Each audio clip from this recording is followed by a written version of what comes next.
Hello అండి. నేను doctor Nitin Reddy, consultant physician and diabetologist at Renu hospitals Kompally. So, ఈ మధ్య కాలంలో చాలా కామన్‌గా లూజ్ మోషన్స్, నీళ్ళ విరేచనాలు చాలా కామన్‌గా చూస్తున్నాము. సో, దీని కారణాలేంటి? ఇవి వస్తే గనుక ఎలాంటి జాగ్రత్తలు తీసుకోవాలి? దాని గురించి మాట్లాడదాం అనుకుంటున్నాను. ఈ లూజ్ మోషన్స్ అండి కామన్‌గా మనకి కాజెస్ వచ్చేసి వైరల్ కాజెస్. ఇవి చాలా కామన్‌గా మనం ఈ రెయినీ సీజన్స్, సో దాని మెయిన్ రీజన్ వచ్చేసి ఫుడ్ ఆర్ వాటర్ అండి. దానివల్ల మనం కామన్‌గా చూస్తూ ఉంటాం. లూజ్ మోషన్స్ చాలా కామన్‌గా కాజెస్ వచ్చేసి వైరల్ కాజెస్ అండి. రోటా వైరస్ కామన్‌గా చూస్తూ ఉంటాం. సో ఈవెన్ చిన్న పిల్లల్లో కానీ పెద్దవాళ్ళలో ఎవరిలో అయినా రావచ్చు. సో ఫుడ్ కనుక మనం కరెక్ట్ ఫుడ్, బయట ఫుడ్స్ తీసుకున్నా, సో ఈ వైరల్ కాజ్ కామన్‌గా చూస్తుంటాం. ఈ వైరల్ వల్ల వచ్చే విరేచనాలు యూజువల్గా అంటే చాలా వాటరీ ఉంటుంది. చాలా మోర్ దెన్ కొందరైతే 20 టైమ్స్ 10 సార్లు లూజ్ మోషన్స్ పోయే ఛాన్సెస్ ఉంటాయి. సో కంప్లీట్గా పోయేటప్పుడు కంప్లీట్ వాటరీ ఉంటుంది. అండ్ సో ఇన్ని టైమ్స్ పోవడం వల్ల వాళ్ళు కంప్లీట్లీ డీహైడ్రేట్ అయ్యే ఛాన్సెస్ ఉంటాయి. సో టంగ్ కంప్లీట్గా డ్రై అవ్వడము, యూరిన్ ఎక్కువ రాకపోవడము, వచ్చిన ఎల్లోయిష్గా రావడము.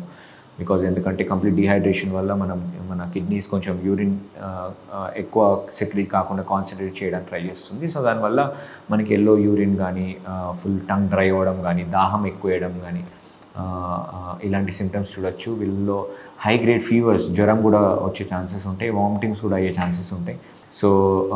సో ఇలాంటి సిమ్టమ్స్ ఉన్న వాళ్ళు ఫస్ట్ అండి వాళ్ళు చేయాల్సింది వాటర్ చాలా ఎక్కువ తాగాలి.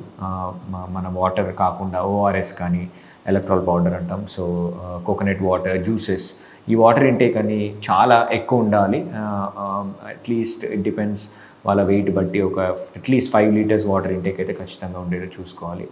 అండ్ ఇవి కాకుండా కొన్ని మెడికేషన్స్ ఉంటాయండి. సో మీరు వెంటనే ఇట్లాంటి సిమ్టమ్స్ ఉంటే కనుక వెంటనే ఫిజిషియన్ కన్సల్ట్ అయ్యి, సో కొన్ని మనం ఎగ్జామిన్ చేసి వాళ్ళ డీహైడ్రేషన్ ఎంత ఉంది, సివియారిటీ బట్టి వెదర్ వాళ్ళని ఓపీడీలో ట్రీట్ చేయడం ఆర్ అడ్మిట్ చేయడమో ఇలాంటివి చేస్తూ ఉంటాము. సో టైంకి మనం వాటర్ ఇంటేక్ కరెక్ట్గా తీసుకుని మెడికేషన్స్ కరెక్ట్గా వాడితే కనుక ఖచ్చితంగా మనము తొందరగా రికవర్ అయ్యే ఛాన్సెస్ ఉంటాయి.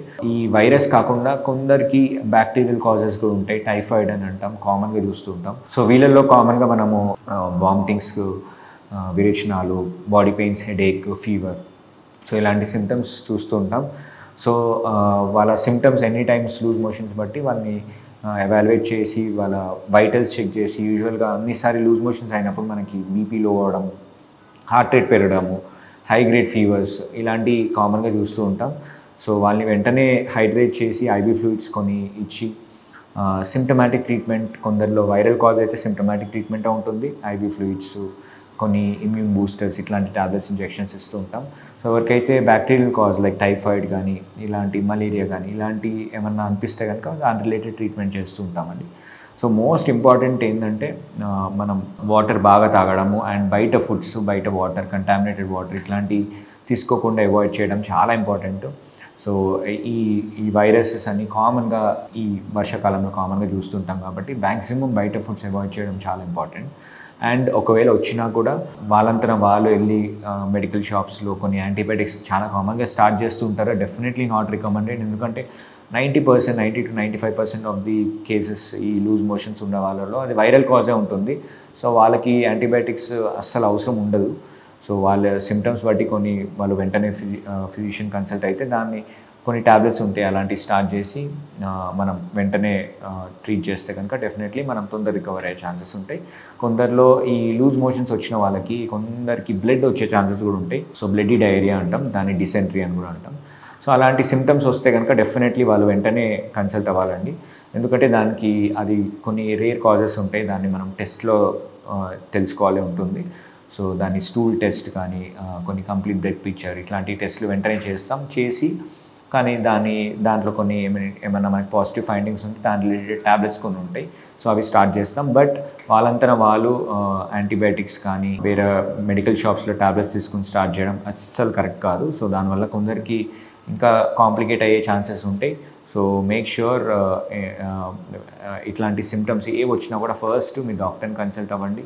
డాక్టర్ కన్సల్ట్ అయ్యి తొందరగా వాళ్ళు చెప్పిన అడ్వైస్ తీసుకుని ట్రీట్మెంట్ స్టార్ట్ చేస్తే డెఫినెట్లీ తొందర రికవర్ అయ్యే ఛాన్సెస్ ఉంటాయండి. సో ఇంకా మనం ట్రీట్మెంట్ తీసుకోకపోతే ఎలాంటి కాంప్లికేషన్స్ ఉంటాయి. సో చాలా డీహైడ్రేట్ అయ్యి సో ఇన్ని టైమ్స్ లూజ్ మోషన్స్ అయితే వాళ్ళకి బీపీ డౌన్ అయ్యే ఛాన్సెస్ ఉంటాయి. కొందరికి మనకి సివియర్ డీహైడ్రేషన్ వల్ల కిడ్నీస్ ఎఫెక్ట్ అయ్యే కిడ్నీ స్వెల్లింగ్ అయ్యే ఛాన్సెస్ ఉంటాయి. సో అట్లా లో బీపీ అయ్యి షాక్లోకి వెళ్ళి కిడ్నీస్ ఎఫెక్ట్ అయితే కొందరికి చాలా సివియర్ కాంప్లికేషన్స్ కూడా అయ్యే ఛాన్సెస్ ఉంటాయి. సో అలాంటి కాంప్లికేషన్స్ ప్రివెంట్ చేయాలంటే వెంటనే యాజ్ ఎర్లీ యాజ్ పాసిబుల్ వాళ్ళ డాక్టర్ని కన్సల్ట్ అయ్యి ఇలాంటి జాగ్రత్తలు తీసుకుంటే వాళ్ళ ట్రీట్మెంట్ తొందర చేస్తే ఇట్లాంటి కాంప్లికేషన్స్ ఖచ్చితంగా మనం అవాయిడ్ చేయొచ్చు. Thank you.